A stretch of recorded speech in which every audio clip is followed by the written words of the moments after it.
It is the 21st of the 6th, 2012, and this is today's climate change update. Let's go ahead and start off on SOT.net. Sorry, global warming alarmists, the Earth is cooling. Didn't they tell us about this in the 70s? Climate change itself is already in the process of definitively rebutting climate alarmists who think human use of fossil fuels is causing ultimately catastrophic global warming. That is because the natural climate cycles have already turned from warming to cooling, and this has been proven. An interesting read for sure. Sunshine State's potential Debbie deluge. We got a tropical storm watch. Last week we began discussing the potential for a depression or a named storm to form over the Gulf of Mexico or Western Caribbean later this week or weekend. And they've got one gearing up in the Gulf of Mexico. Stonehenge summer solstice despite the rain. Of course, a few hundred to 1,000 people showed up and did the dance, and they got a video on that. Flood fear after the rain forecast for North and Mid Wales. Parts of Mid and North Wales have been warned that they may be at risk of localized flooding as more heavy rain is forecast. If you haven't had enough already. Caribbean system may spawn floods from Florida to the Caymans, and that's that tropical system gearing up in the Gulf of Mexico. Oman records back-to-back earthquake tremors. 4.2 magnitude, 4.8. Increased seismic activity reported at Iceland's Katla volcano, and I know I go on and on about Katla, but she is overdue, and if she pops, game's on. Basically, however, there is no reason to be concerned about the imminent volcanic eruption or glacial outburst in Katla. The earthquakes were all shallow and originated in seismic activity in the geothermal system. Katla is definitely an active volcano, and it's doing what it's doing under that glacier. Russia declares state of emergency as hundreds of wildfires race across the northern interior. It's definitely the year of fire. America's on fire too. Duluth in state of emergency after torrential rains sweep city and North Shore, and we've been hearing about this for a while, and they've coming out with the aftermath pictures and the videos, of course. Over to the extinction protocol.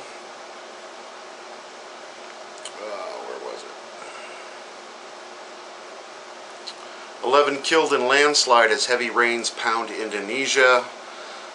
They're in their monsoon season. More gloom and doom stuff for the economy. War drones, of course. The little bug drones. The stories are coming out that look like mosquitoes. And that's about all new they've got going on today. Over to the watchers. Japan awaits Typhoon Talim. Much of Japan is currently cleaning up after soaking rains and high winds of tropical storm Gulchol that crossed through Japan Tuesday evening local time. Some cities, according to over 76 millimeters in 24 hours times. Mountainous regions were the hardest hit, of course, and that's what these mountains do. They wring all the moisture out of these tropical systems. So we've got another system moving up through the Taiwan Strait in between Taiwan and China and beelining its way up to Japan like these storms normally do. It's a little late in the season, I think. Meteor shower grounds Springer fire air support.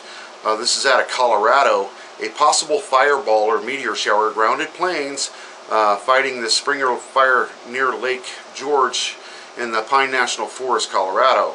A Pueblo Air Dispatch Center began receiving reports of balls of fire or something in the air at 2:37 p.m. local time on Wednesday, June 20th.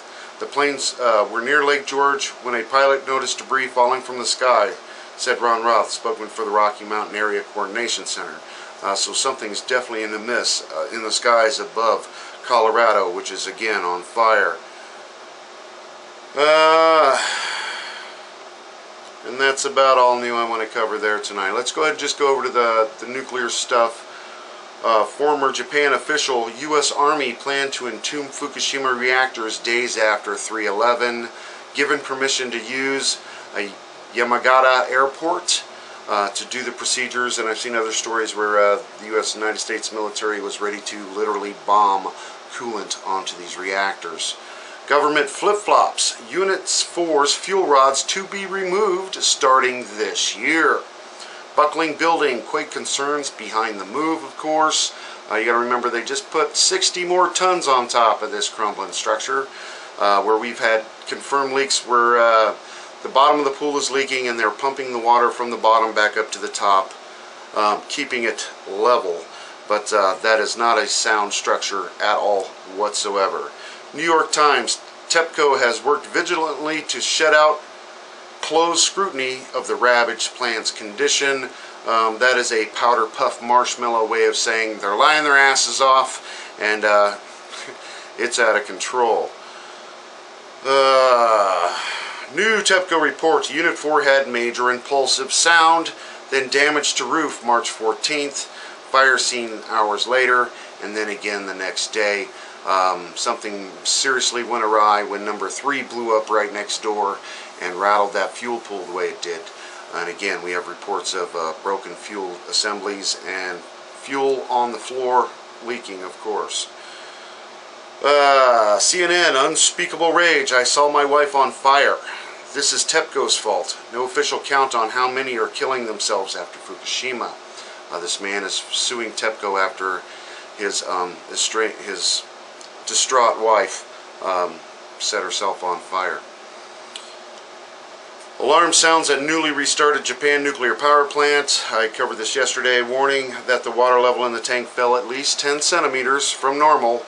More water injected just in case. Officials apologized for the delayed disclosure, of course. And that's about all I'm going to cover on that tonight. Finally tonight I'm going to, let me get my mouse rolling here, go to the Japanese Atomic Industrial Forum. Let's step back and take a look at the big picture here. APEC to share technology to ensure nuclear safety. Now we already know that Japanese were running a secret nuclear weapons program for decades, confirmed by the CIA reports, which the United States helped with technology and information worth billions and billions of U.S. taxpayers' dollars to support such an industry, a secret industry. And we are guessing that Fukushima might have been part of that program, especially the number 3 reactor, and that's why we're dealing with this big super duper secret, because they were doing things they weren't supposed to be doing. Anyway, APEC to share technology to ensure nuclear safety. Energy ministers from the Asia-Pacific Economic Cooperation Forum are preparing to agree on a plan to share the latest technologies to ensure nuclear safety. This is in response to last year's disaster at Japan Fukushima plant.